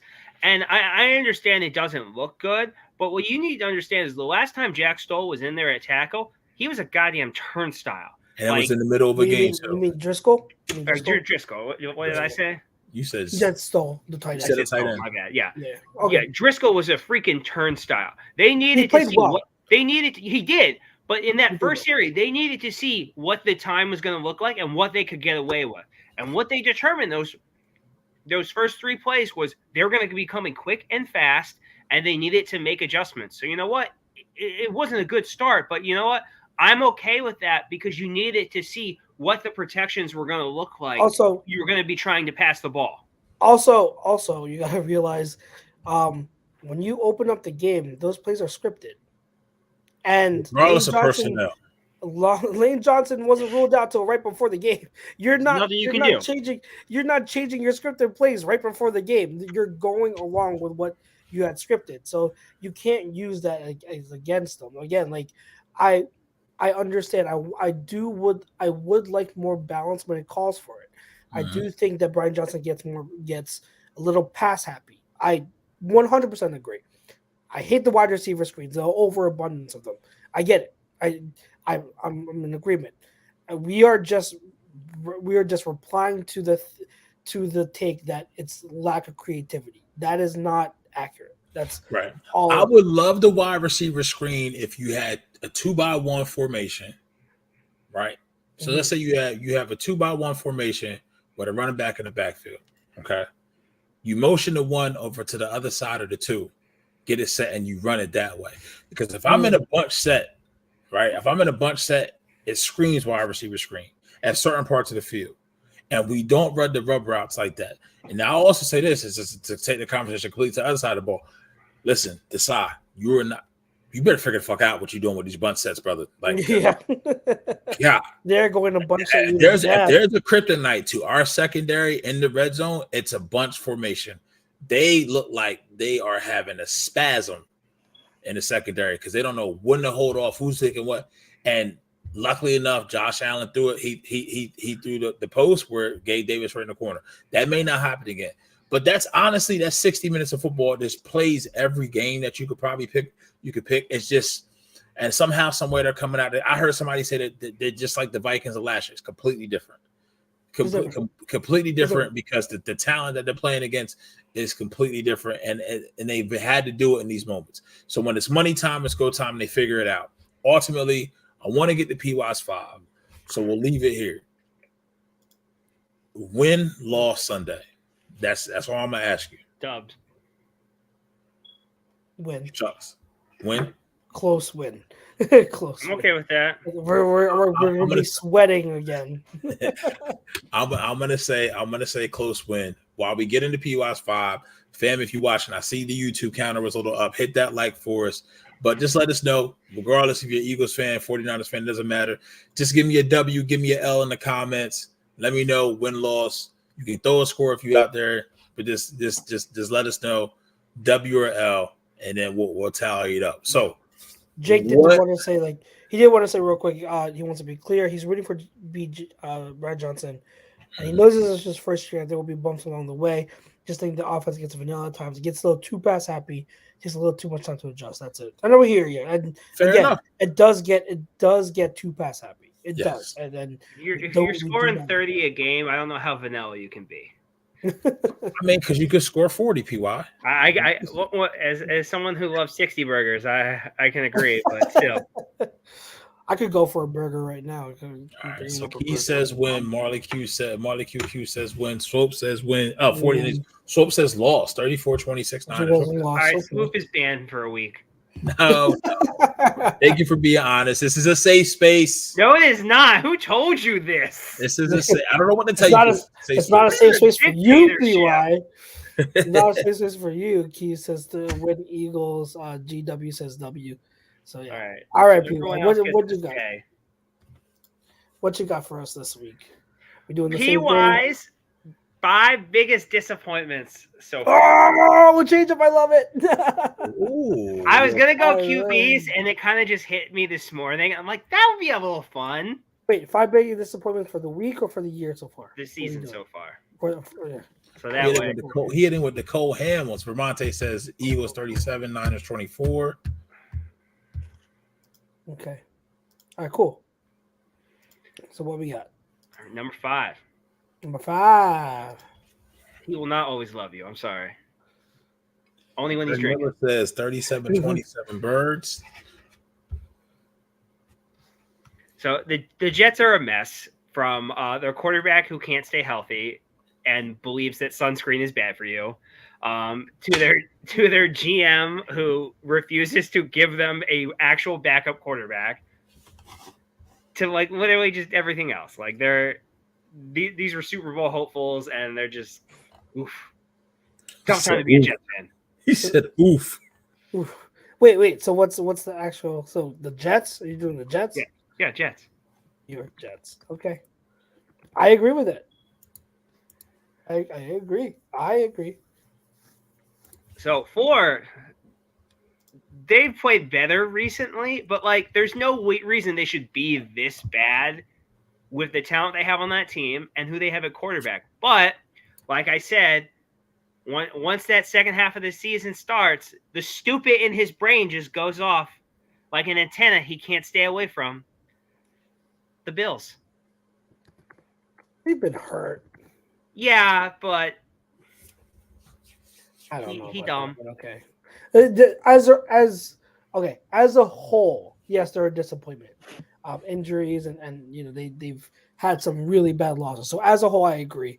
I don't think you can put all of this on Josh Allen. I think there's a lot of factors. But he didn't say Josh Allen. He said Buffalo Bills as a whole. No, but then he said like I know. He went I'm trying to save him. I'm trying to throw him a lifeline. I'm like I get Josh Allen. You live and die by the quarterback, even if there's other factors. Oh, come on. I will say this. I am surprised that 20 seconds left with a timeout in his pocket, he decided to kneel on it. Because they don't believe in him. Oh, stop it. Okay. I don't know about that. I just think that's where Sean McDermott he's always been conservative, though. But that's he not even on wasn't such McDermott. a That's on Joe Brady turnover too. machine with 20 seconds left, I feel like they would be like, all right, cool, we can run a play real quick. I don't know. We booed Jalen and the offense off the field after taking the knee. Did we do it the first half? We did Yeah, it the but like first that's half. when you're down like 10. We did it. All right, number three. Oh my god. Number Someone's always on 3 agenda. is the most overrated team in the NFL right now. I just they get credit for everything. All you need to do is have long blonde hair and you're a Super Bowl favorite, supposedly. You can go for 30 for 30 and things are just great for you. Long blonde hair. Like literally just all you need is long flowing hair like you're in a 90s romance novel. That's all you need. Talking about the Chargers. It is the Chargers, Emmanuel Acho's favorite team.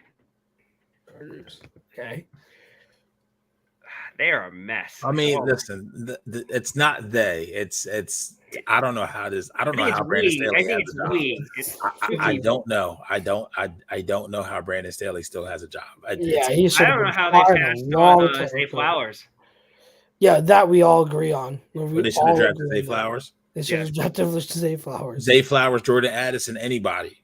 A lot of people after. Yeah, exactly. A lot of wide receivers. Next week, you're good.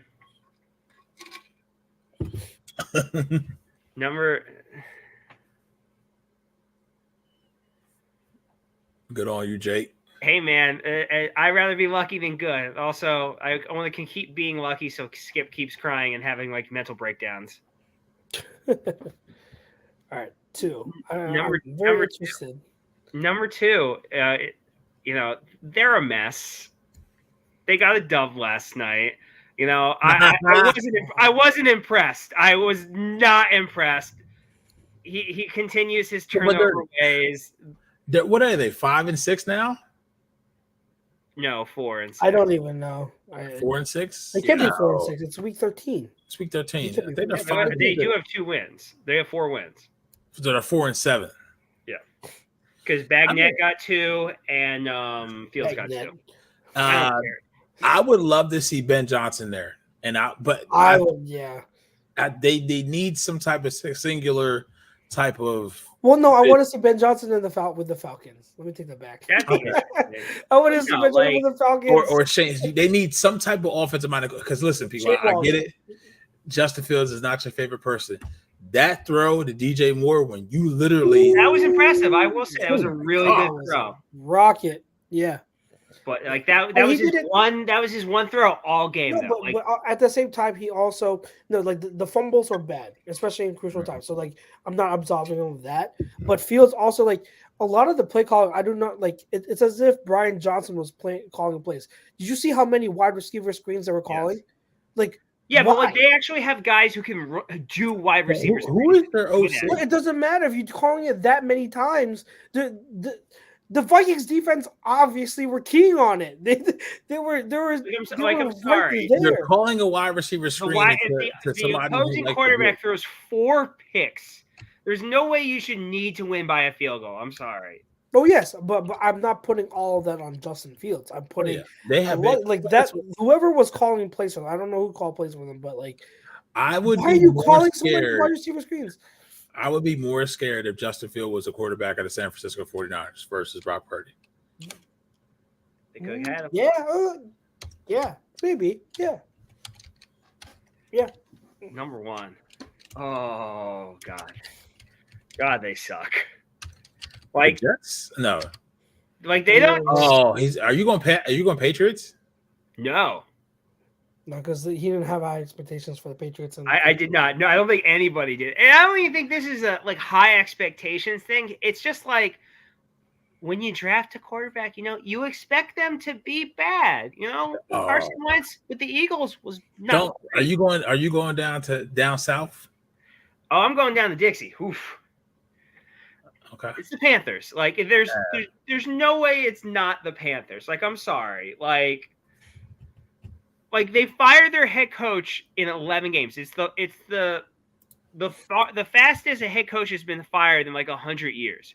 Urban Meyer got a full season, and he was playing grab ass and humpy in a bar with a college student. Okay, he was kicking the kicker in practice. Like, he was cursing out special teamers, and he got a full season. They owe their head coaches $70 million. He's rich. Matt Rule is still owed 40, and now they're gonna owe Frank Reich $30 million. Not to mention the fact that, like, their owner recently was like, well, you know, we kind of won it, CJ Stroud, but not really. You know, it's kind of Frank Reich's fault that we don't have CJ Stroud. And you're just like, their owner is delusional. Your coach wanted him. He wanted CJ Stroud. Yeah, he's done delusional. They are a mess. I don't mind them being in this list. I don't know if I'd have them at 1 because if you're doing biggest disappointments, like to me that means you have to have some sort of higher expectation for them. I expect them to be middle of the pack with Bryce Young being good. Yeah, I did too. I expected them to 2016 Eagles, to where it's like, all right, cool. They're not great. They're not good. They're average, but you can see it from him, so you can handle everything else. Yeah. I didn't expect him to look as awful as he did. Yeah. I didn't expect the wide receivers to be as bad as they were. I didn't expect Miles Sanders to be as bad as they are. Well, the Panthers are one. I mean, the biggest thing with the Panthers too is like some of the stuff that they led into that led to the demise of where they're at now is their refusal to now. It's because this gets worse. They're going to lose Brian Burns in free agency when they could have got 2 first-round picks from last year. Yeah, like, there's another defensive player on there who I'm thinking of. Jeremy Chin. No, the other one. He's a pass rusher. Brian Burns. No, there's another one. There's another one? They have 2. Is it defensive tackle?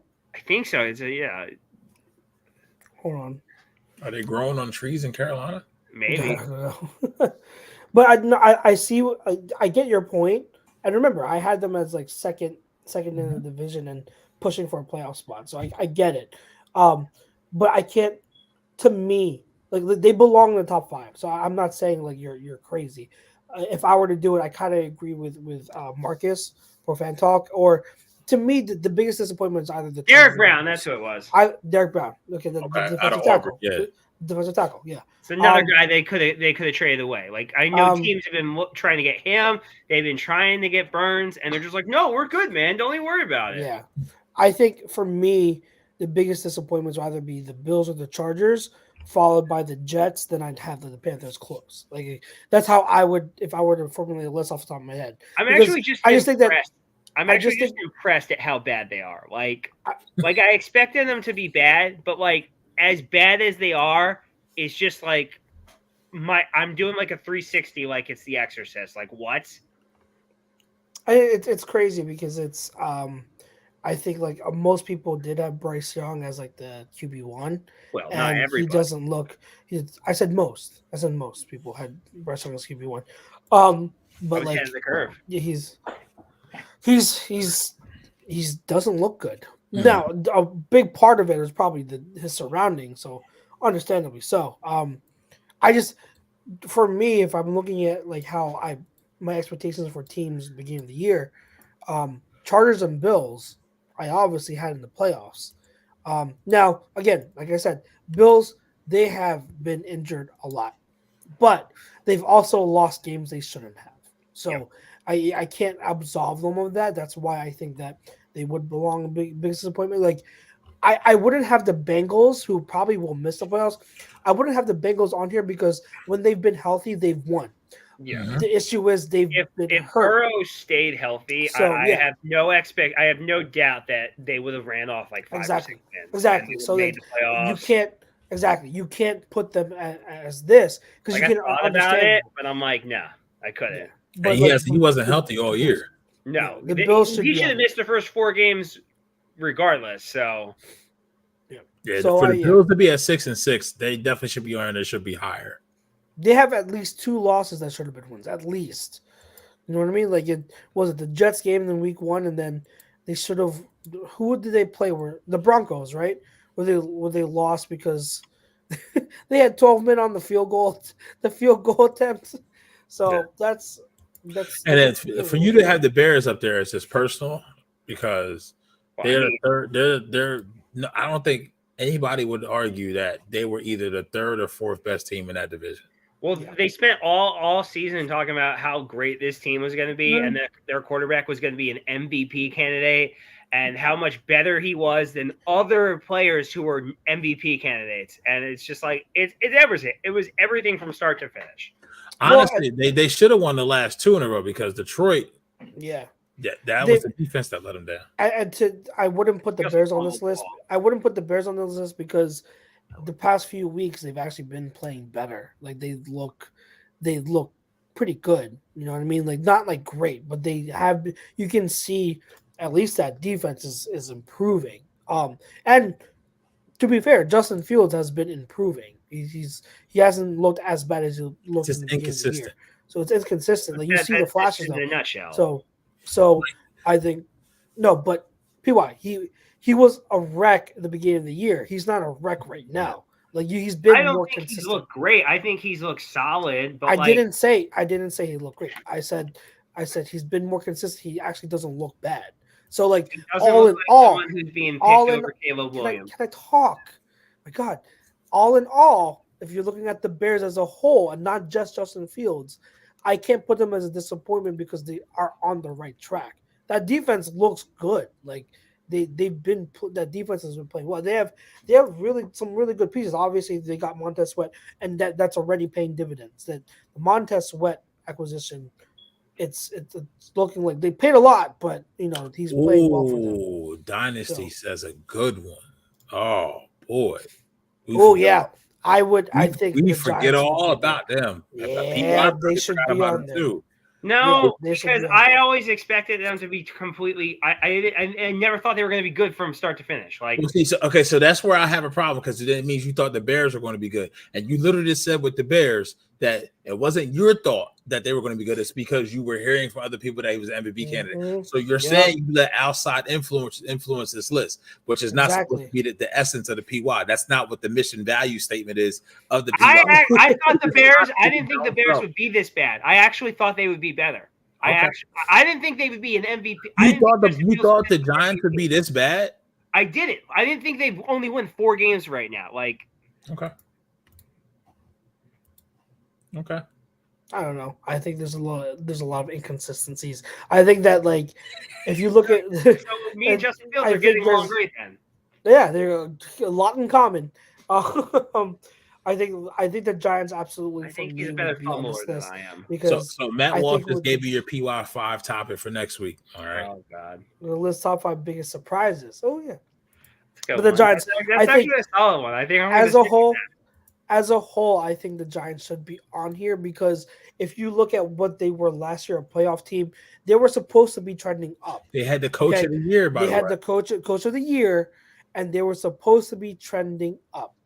So they did not. They totally hit a new level of rock bottom. So like I think that they would absolutely be on. They should be on the list of 5 biggest disappointments if you're not talking about crazy, PYs. bro. Like they're in purgatory because they signed. I was talking to a Giants buddy, and he's just like, "What do you?" Because it's whenever we talk, we'll talk about whatever, and then like 3 minutes later, it's about the Giants. I'm like, dude, I said you're screwed 6 ways from Sunday, homie. I don't know what to tell you. I said you're a fryer. Do you tell him that? I was about to say, do you tell him I don't know what to tell you? I do. I tell him. I said I don't know what to tell you, brother, because I'm like he's got a close connection to God. I'm like you need to start praying, bro. Wow. Well, he's praying anyway. If that's the thing. I think we all called it though when they signed that extension to Daniel Jones. It's like, what are you doing? I think the funniest thing about that is that, like, because when we were all talking about it, Jake's whole thing was, well, he has no leverage. I'm like, he has all the leverage. He won a playoff game, and the only other options were Tom Brady and Aaron Rodgers, which they weren't doing. Like, they were better off just signing Tyrod Taylor to be. They were. They 100% were. The funniest thing about it is that all you had to do is take that 5th-year option and extend Saquon, or just give Daniel Jones the franchise tag, and you Yes. it's expensive for Flip 1 it. year. Yeah, but guess just what? flip it. Now, They should have tagged. Go out and get other quarterbacks. Now you're stuck with them, and you probably tag- can't get May, the and you tag- can't get Williams. The tag was meant for situations exactly like the Daniel Jones situation this past offseason. That's exactly what it was for. And they didn't use it on him. They instead, Shane is gave so him a huge smart. contract for some stupid reason. It makes no They're sense. cheap. And then, That's oh why. my That's God. exactly why. They're cheap. Oh my God. Oh my God. They totally You know how amazing it is that you are being a cheapskate, but you somehow it's like going to McDonald's and be like, I don't want to spend a lot of money. So instead of getting like this $10 meal, I'm going to spend $30 so I have enough money for like later on. You still spent more money. So you're still stupid. You're just stupid for different reasons. Stupid math. I will say that Matt Walsh says the Bears made up a top 5 picks with someone. Listen, it's easy for me. You draft Marvin Harrison Jr. Yep. I mean, you may trade out of the 1 pick if you want. If I definitely fire Matt Eberflus, I think you go to your GM, make a decision of whether or not you're going to keep Justin Fields or move him. If you move him, then you draft Caleb Williams, and you draft Marvin Harrison Jr. and you call it a night. Yep. Exactly it. Yeah. Yeah, I think it would be just in the best interest of both parties, just to trade Justin Fields. Get him, you could get him from to Atlanta. Third or fourth round pick. Send him to Atlanta. Send him to send him home. There's teams, there's a team that'll bite. You'll get like a third or fourth round pick for him, and you have enough draft picks to where you can literally just it doesn't even matter. Like draft Williams at 1 and then trade whatever you want to go get Harrison Jr. And your team is Caleb Williams, Harrison Jr., DJ Moore, and all the other guys. Yeah. That's a solid team. That's a very good team. Yeah, that's you move because DJ Moore is a borderline wide receiver 1. If he's your second best wide receiver now, that's good. And then Cole Kmet is a good tight end, and you got to beat off that line though. So even if they don't say I would be okay even if they went quarterback, either Caleb or May, whomever, and then they get that tackle. Draft that. I forget what the tackle's name is, but he's highly graded too. But get a tackle because they have Darnell Wright and Tevin Jenkins, so maybe not. Maybe you need a guard. So they spent the first maybe round. scratch that. So so maybe just draft him. But you need to beef off that interior of your line. But do that, and so you upgrade the line, you get a quarterback, and then if you're able to draft, if not Marvin Harrison, you draft one. This wide receiver class this year is stacked. All right. Yeah. And so I can't wait to get into it this offseason. This wide receiver class is stacked. It is absolutely stacked at the top, especially. So Rome Dunze. There's what's his name? Malik Neighbors. Oh my God. Yep. So Keon Coleman. Yep. And I think the tackle you're looking for out of Penn State, Ola Luminawaya Fashanu. Yeah. 6'6", 323. But yep. All right, fam. We're at the 2-hour mark almost. I don't really have anything for No Huddle. We'll keep it short and sweet, but I mean, go Birds. I can't. That's it. Hopefully, I'll say this. I started watching. I'm almost done, but I started watching Bye Bye Barry on Prime Video. Definitely a must watch. I started watching that. I got halfway through. What is it called? Bye Bye Barry. It's fun, but I hear they still don't find why he retired. So no, I'm on it right now. He's explaining it right. He literally just explained it. Okay. Yeah, okay. You did. You do find out why he retired. Who would say that you didn't find out he retired? It's like a movie. No, it's a movie. It's like an hour long? Hour and a half. Yeah. Okay. Yeah. No, he's literally telling you. He says, I just finished it. He explains why he started to retire. It's a bunch of things, but go watch it. Barry's the GOAT, and the Detroit Lions definitely wasted him. And that's what they do.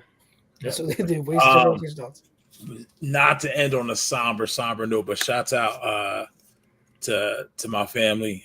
Lost my first cousin today. So everybody out there, make sure you hug your loved ones. Going to Delaware tomorrow, spend some time with the family. Condolences, man. Thank you. I appreciate it. My wife lost a cousin too, so it's been kind of crazy for his first cousin as well. So yeah, it's but such is life. But hopefully, I feel better. Birds win, good game all in all. I'm gonna watch this Bye Barry because I don't have to work tomorrow now. So to everybody out there, we thank you for rocking with us once again. Keep the comments coming in. WL, we'll holla at y'all next week. Peace.